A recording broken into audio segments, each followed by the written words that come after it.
Le tour de l'animal en 80 podcasts, un programme conçu et présenté par Eric Cobast, proposé par INSEC Grande École.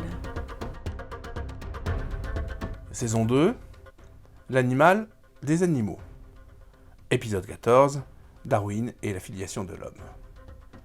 Si Darwin heurte ses contemporains et s'il continue aujourd'hui à faire l'objet de nombreuses censures à travers le monde, ce n'est pas seulement pour cette représentation très sombre d'une nature indifférente qui sélectionne aveuglément ses enfants, une nature au sein de laquelle les vivants sont surtout des survivants. C'est aussi, et c'est surtout parce qu'il refuse d'accepter l'humanité de l'animalité. L'espèce humaine, selon lui, résulte d'une lente sélection. Elle s'inscrit dans une évolution, une filiation partagée avec les autres espèces.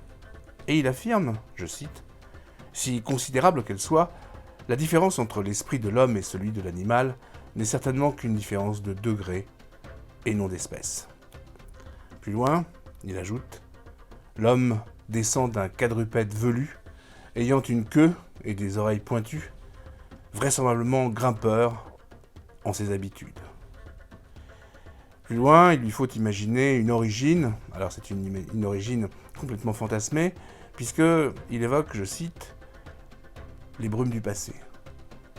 Dans les brumes du passé, nous pouvons voir distinctement que l'ancêtre de tous les vertébrés a dû être un animal aquatique, à branchies, réunissant les deux sexes dans le même individu. » Alors ce n'est pas vraiment très original, puisque au XVIIIe siècle, la découverte du polype par le naturaliste Abraham Tremblay avait conduit déjà Diderot à une hypothèse matérialiste, l'hypothèse d'une origine commune à toutes les espèces, grâce en particulier à cause de cette anémone des mers, qu'on appelle aussi hydre des mers, amorphe et potentiellement polymorphe, lui donnant ainsi un prétexte pour nourrir toutes les imaginations. Il écrit, Diderot, « Ne croirait-on pas volontiers qu'il n'y ait jamais eu qu'un premier animal, prototype de tous les animaux, dont la nature n'a fait qu'allonger, raccourcir, multiplier, oblitérer certains organes.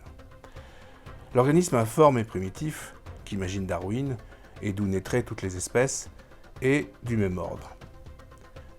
Cet organisme prévient surtout de tout spécisme.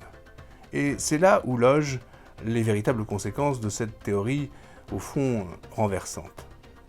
Le militant antispéciste, Richard Ryder, ne s'y est pas trompé, puisqu'il affirme, je cite, « Depuis Darwin, les scientifiques admettent qu'il n'y a aucune différence essentielle, magique, entre les humains et les autres animaux, biologiquement parlant.